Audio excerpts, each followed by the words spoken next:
How does the soldier of today become the soldier of tomorrow? You see technologies now progressing to the point where it makes sense to put an exoskeleton on the battlefield. Imagine if we could replace all the small arms projectors with one. If the soldier has a rifle, he has the same capability as an M1 Abrams tank.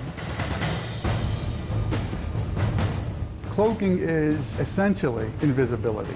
I think you can think of many possibilities where you're out in the battlefield and you'd like to not be seen.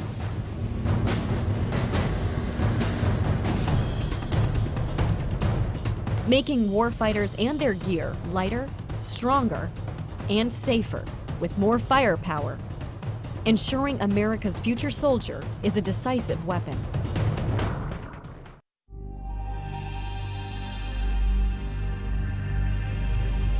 There are so many tasks within the Army that we ask soldiers to do every day that are heavy lift tasks, that are sustainment, that are long-term marches. And if we can provide something that makes what they do every day easier or allow them to do it for a longer period of time without physically getting exhausted, it helps them on the battlefield.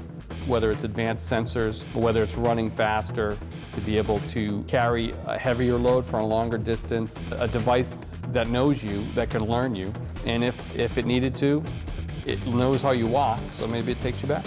There's so much potential, I think, when you provide a frame like that or some type of device for personal augmentation. One of the issues we've been looking at to distribute the load effectively or to help the soldiers carry load is the idea of the wearable robots or the exoskeletons.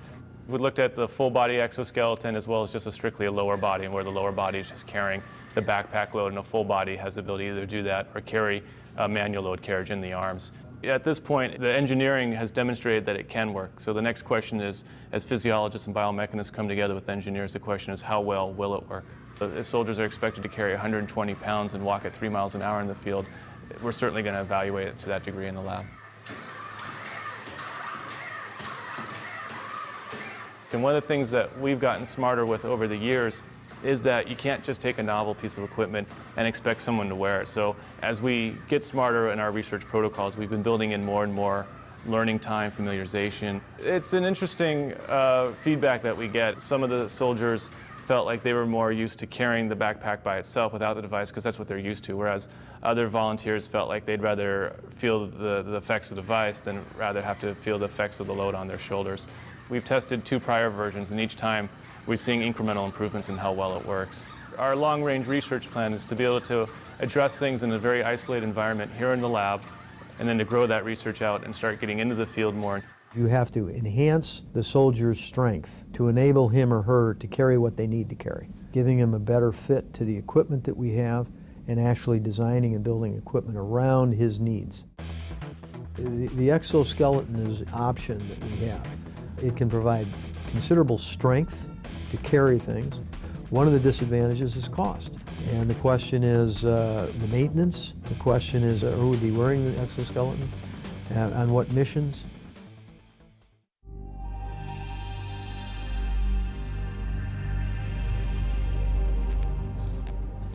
While soldiers need strength and endurance on the battlefield, there are times when they also need stealth. Camouflaged uniforms can help soldiers move undetected when the mission calls for it. In the future, a revolutionary new technology might even make the soldier invisible. If I were to make myself invisible to you, what I would do is I'd get a cloak. And the cloak would consist of a cylinder that I would put around me. What would happen is the light coming from the wall back there would hit the back of the cloak, come around, and then go right to you. So you would see basically right through me. With metamaterials and the new kinds of materials that we are developing, we are able to control light as never before. It's like a whole new ball game. You start with some sort of given material like silicon, let's say, or something like that, and then you embed it. You embed it with small nanoparticles or tiny gold rods or maybe even tiny slivers of semiconductors. Now, by making these metamaterials, we're able to control light in these new ways. All the textbook things you read about light are now wrong. We can do things that beyond all these limits. So what we have here is actual experimental data of a working cloak. This works at microwave frequencies. This region here is what you're cloaking? So this region inside is the cloak, what would be cloaked, and this out here is the cloaking material. This is a truly invisible device. It's not just transparent like a piece of glass, where you can see that there's a piece of glass there because it distorts the scene behind it. This actually perfectly reconstructs everything.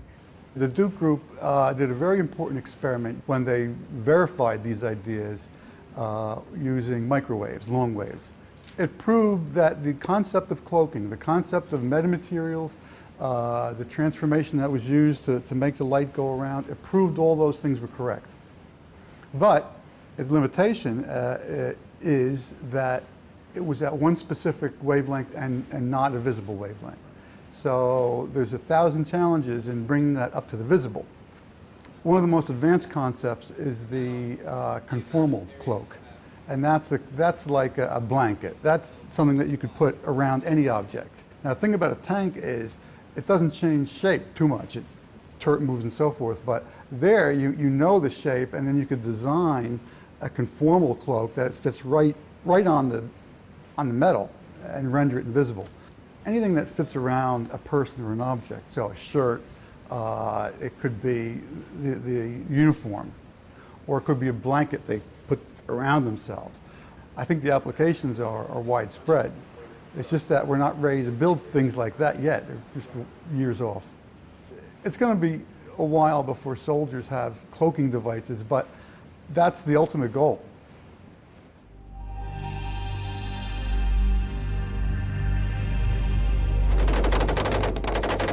Imagine if we took, all the small arms projectiles that the Army uses now, and we hand one small arm projectile to the soldier, okay, with one weapon system. Just imagine what that would do for the Army if we could do that. And imagine a projectile 10 to 20 times more powerful than anything used by today's soldier. To get that bigger bang, Army researchers are trying to develop a new kind of explosive, using what they call disruptive energetic materials. Currently, we're exploring materials that you normally would not consider to be explosives, such as nitrogen or hydrogen or carbon monoxide. These are materials that we're planning on putting in the Army capabilities within 15 to 20 years, so far-term research. They're testing the use of lasers as a possible way to trigger the awesome explosive potential of these exotic materials. We're also working on materials that have what we call dial yield performance. That is, the soldier himself could decide what type of performance level he wants out on the field, where you could have one explosive doing the job that we have several explosives doing right now. The soldier would be able to control that effect in the future. He could potentially use that round against an armored vehicle to destroy it. Take it to the far extreme, we could also have non-lethal capability into that round by just understanding and controlling those materials. This is a whole new class of materials that if we do it correctly, it's a game changer. So one of our other challenges is being able to hit the target every time. That's our future vision. Every time the soldier pulls the trigger, he hits the target. So our focus is developing the technologies that will allow those precision-guided munitions to be produced at a very affordable cost. For the shoulder launch systems, we're looking at literally shrinking the capability that you would get out of a tank or an artillery round today into something that a soldier could launch from his shoulder. Another huge challenge for us is engaging targets in urban environments between buildings. So a system like this would allow him to shape that trajectory to fly up and over and actually come back into the reverse side and then tailor the effect, the warhead effect itself.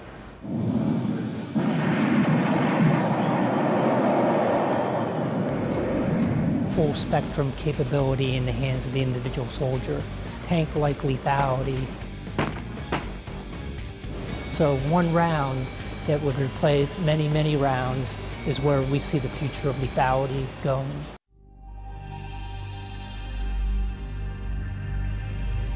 Soldiers of the future will also be more connected, sharing vital information with their unit and other sources, using powerful electronic tools to get the right data at the right time.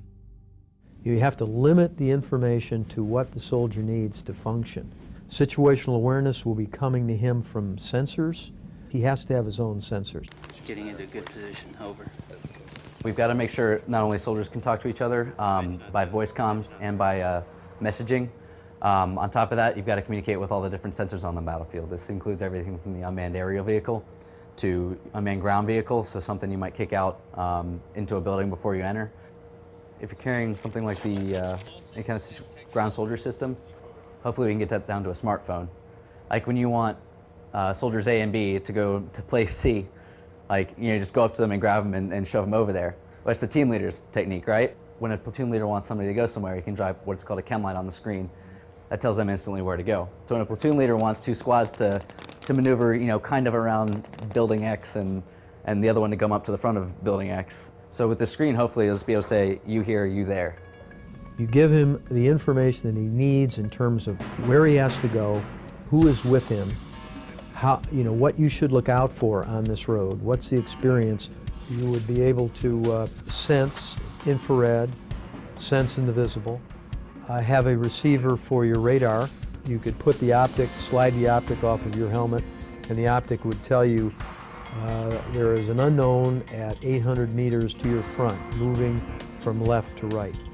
So he could see the target, he could gain instant advantage in terms of situational awareness. He's got all the information he needs in a very compact form, either on his wrist, on an optic that comes across his face. Those are the kinds of things that would make his job much easier. For the most part, our target audience, it really is the individual soldier.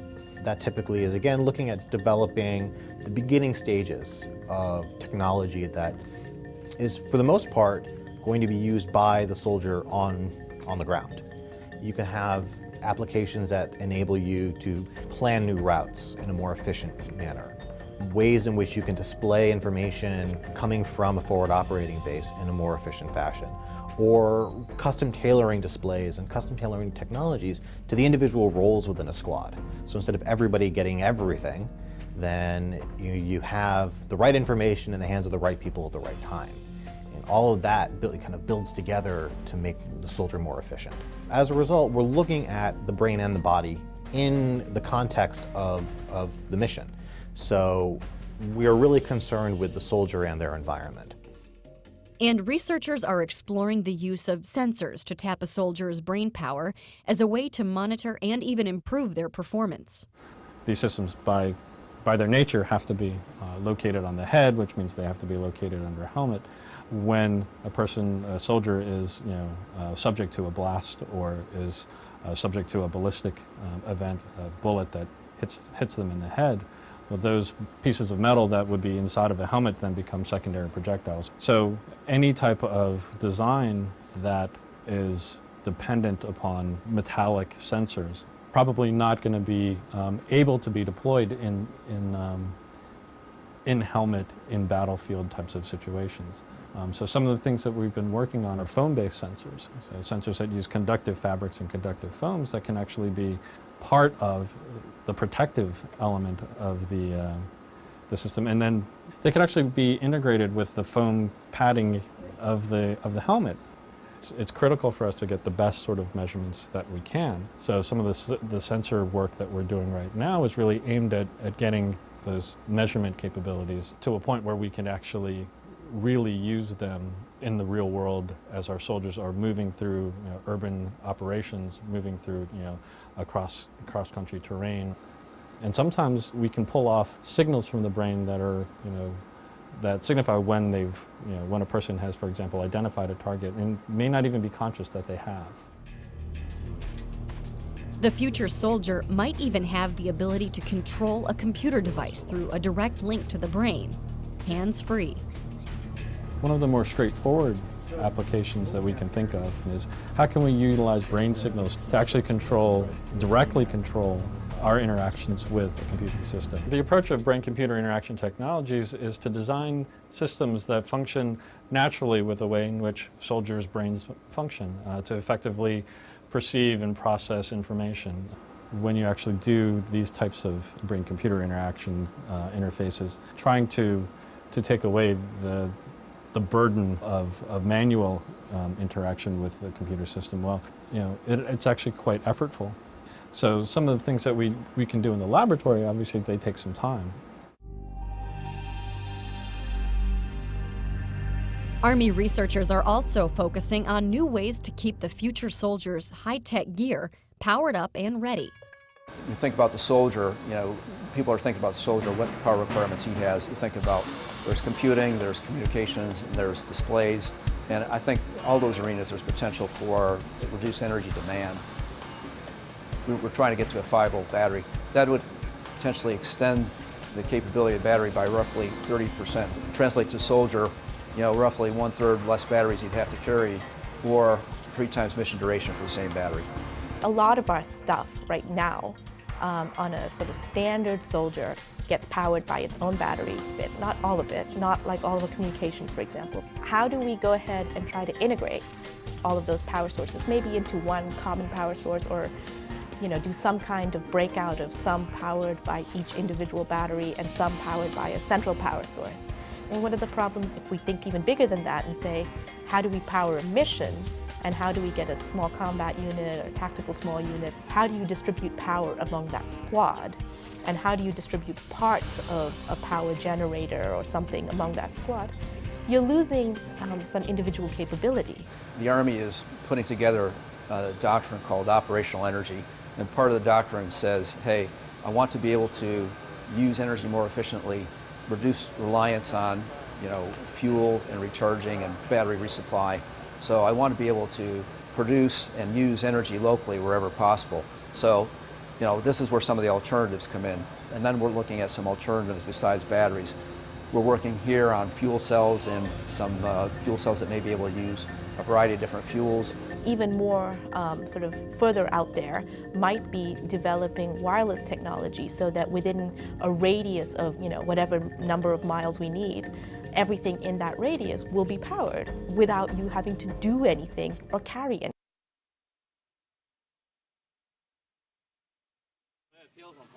One of the things we realize is that the soldier is not a person who can carry any weight you want to put on his back. A person has limits in terms of his endurance. Our job is to really increase the capabilities for the soldier, but reduce the weight at the same time.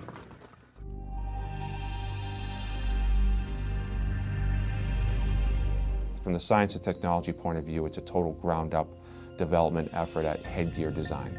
Lighter, stronger, more integrated. We want a streamlined solution that commanders can up armor or de-armor their soldiers depending on the mission. Lightweight materials that are not going to induce near or short-term injuries to the neck and back.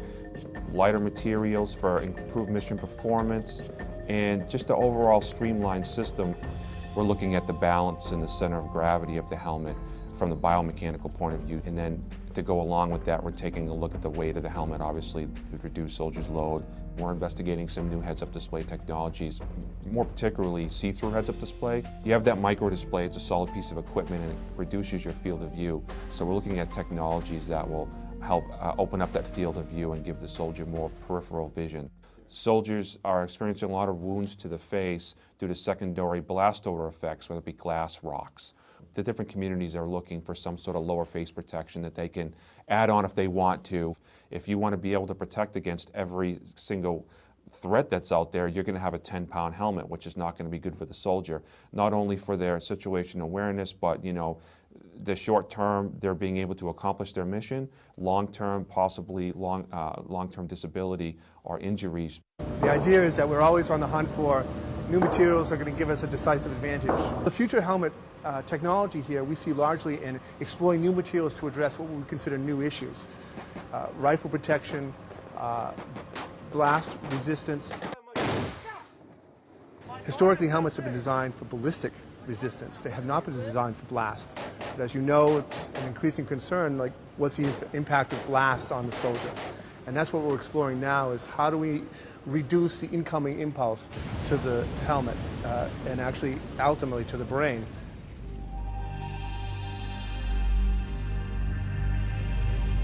What we find is the enemy picks the areas where we're most weak. And one of the areas that we're weak is the protection of an individual soldier. We have armor that we put on our soldiers right now that are rigid and stiff, not very comfortable for them to wear. We'd rather have all flexible, conformable armor. There's always a desire to engineer conformal, flexible, comfortable armor. And any additional tools we can come up with to help in that pursuit is going to be beneficial. A shear thickening fluid means you have very small particles dispersed in a liquid. So these are very small, very hard, smooth, spherical particles. And what's really interesting about this is this, by volume, is over 50% solids. So over 50% of this is solid glass. If I take a stick here and very slowly go in and out of the fluid, I can kind of go in and out. But if I jam it in there, I can't penetrate into the fluid. We saw this material, saw this as an opportunity to perhaps exploit it for military application. Our body armor that we wear right now is composed of fabrics like this. It's a plain woven Kevlar fabric, great ballistic protection. Now, if I take the same fabric and I add the shear thickening fluid to it, it kind of acts like a glue that kind of holds together the yarns and fibers, does not permit them to slide past each other. So when I engage it with the awl, its only option for getting through is to break Kevlar. It's not going to let things slide out of the way, and you're just not strong enough to break Kevlar by hand with a tool. So I get that great puncture protection with something that's still nice and flexible. The heavy lifting is still done by the fabric. You need a high performance fabric in there. This is just altering the way the fabric is interacting with the thread. You're not going to see the fabric disappear and be replaced by purely fluid. It's because we're taking ballistic fabrics and treating them to give them puncture resistance. We can actually make a body armor material that has both puncture resistance and ballistic resistance. This technology primarily is addressing the soft part of the armor. So potentially, if it's designed properly, we could look at reducing the weight or the thickness of the vest. And because of the unique properties of this material, it gives us a lot of opportunities to really tune performance and potentially get us into doing things like creating extremities protection for the arms, the legs, the groin. This is basic research at this point, 5, 10, 15 years. And in fact, as we continue to learn more about the material, we might discover a completely new direction that will lead us down a different path. And soldiers are playing a key role along that pathway by providing a unique blend of feedback on behalf of the future soldier. An HRV is a human resource volunteer. We go and recruit these soldiers out of their schoolhouse, and we just tell them what we are about, tell them that they can come here and just be volunteers for certain programs that we have.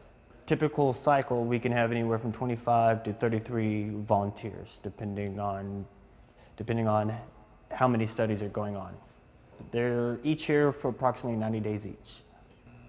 The first time we went in, they brought us to 5,000 feet, back down, and then they brought us up to 11,500 feet. And then we sat in there for a good half an hour just to see if everybody was okay with it, no one was getting sick or altitude sickness. They put a tube in your mouth, and then they tell you to breathe, and then breathe in heavily, breathe out heavily, in and out. When they first came, they started talking about how this is going to help people on deployments and everything, and I thought it'd be really beneficial to my brothers and sisters in arms that, we could help them out in the future. We're really just beginning to understand the relationships, all the intermingling relationships between the brain and the body and the environment. The nice part about virtual environments, immersive virtual environments, is you can control every aspect of the environment. You as the experimenter know exactly what variables you're manipulating, but at the same time creating a very realistic, immersive, again, sense to the soldier. Enemy down. All right, moving into the building. We could measure a soldier's ability to walk toward or away from targets. We could measure how quickly they respond to situations, or how quickly they make decisions between potential targets. So we can use these data to construct kind of models of soldier performance. Enemy down. So a piece of technology can have a load associated with it if it distracts you, if it requires your attention periodically. The goal, of course, is to have it complement the soldier in a natural way. It all comes down to capabilities. It all comes down to requirements. It all comes down to what does the soldier need on the battlefield and what makes sense. What we like to do is we like to lay out the long-term vision. But when we see the golden nugget, the potential game changer, we introduce that much quicker into the force. I like to think imagine. And right now we're what if in many other fields too. So that's a very important part of what we do. And then of course you have to back it up by reality. And sometimes, you know, reality is just a blade of a guillotine, cutting your idea right, the head right off it. But every once in a while the ideas work out.